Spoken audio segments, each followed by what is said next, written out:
মা খাবে, দুধ খাবে, দই খাবে, পনির খাবে, এইটা খাওয়াইতেছেন আপনারা শিশুকে, তাতে হইতেছে কি শিশুর নানাবিধ পাতলা পায়খানা জাতীয় রোগ হইতেছে।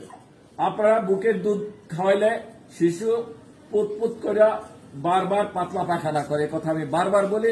কারণ মায়ের বুকের দুধে একটা উপাদান আছে, যে উপাদানটা এই পাকস্থলীর পর থেকে এই যে আমাদের যে সব জায়গায় খাবার হজম হয় সমস্ত জায়গায় এটা হজম হইতে থাকে, একদম পায়খানার রাস্তার আগ পর্যন্ত হজম হইতে থাকে। বইলা হজম হওয়ার পরে কি এটা বাকি অংশ বিস্তার তৈরি হয় না, স্টুল বা পায়খানা, এই জন্য শিশু বারবার পায়খানা করে, এমনকি 15, 20 বার 25 বারও করে।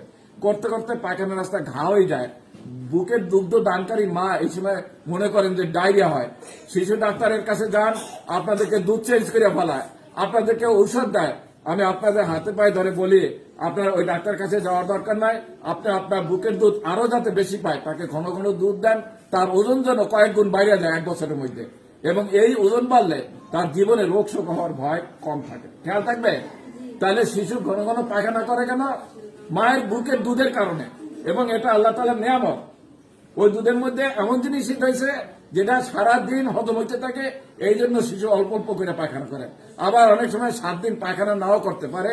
সেই সময় আমি বলি যে মা আপনি পানি খান, শাকসবজি খান, ফলমূল খান, আপনি দেখবেন শিশুর পায়খানা নরম হয়ে গেছে। ওই সময় যেন স্টিক ব্যবহার না করেন শিশুর মলদ্বারে, অথবা ডাক্তারের কথা মতো গ্যাস হয়েছে, ফ্লাকল, এইসব হাবি জাবি ঔষধ খাওয়াইলে শিশুদের কিন্তু আপনারা রোগ তৈরি করে দিতেছেন। আপনারা যত দোকানে যাবেন, যত ডাক্তারের কাছে যাবেন, এবং ততই আপনার শিশুকে আপনি কিন্তু রোগাক্রান্ত করতেছেন। আপনারা শিশুরা জন্মের পরপরই অনেক শিশু আছে অ্যান্টিবায়োটিক খাওয়াইয়া, দুধ খাওয়ার আগে অ্যান্টিবায়োটিক খাওয়াইছেন কিনা?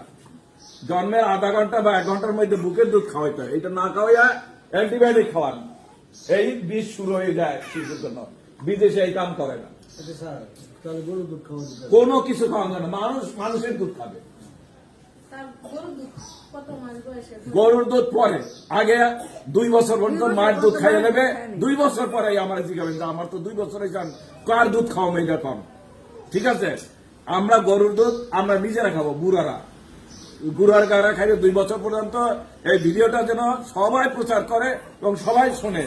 যে সমস্ত মা বোনেরা আমাকে এই জাতীয় প্রশ্ন করেন তাদের জন্য কিন্তু এই ভিডিওটা করা হইতেছে।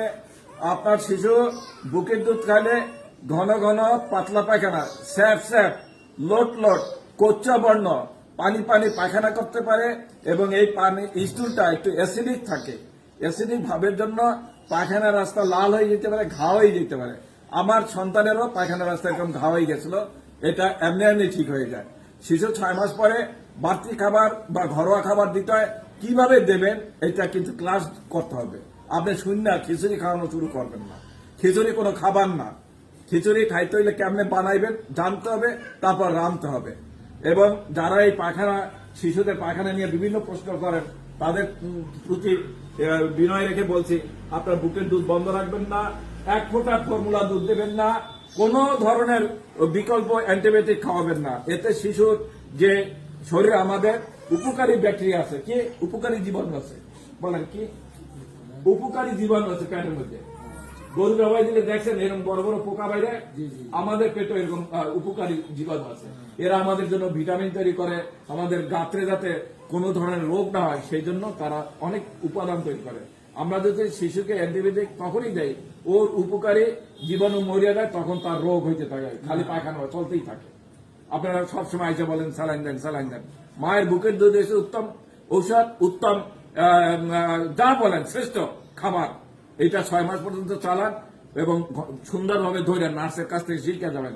দুধ খাওয়ারও নিয়ম আছে, সঠিক নিয়মকে অবস্থান এবং সংযোগ, এই সংযোগ এটা শিখে যাবেন মায়েরা। তো আপনি আর চিন্তা করেন, আশা করি লেকচারের পরে আর চিন্তা করবেন না।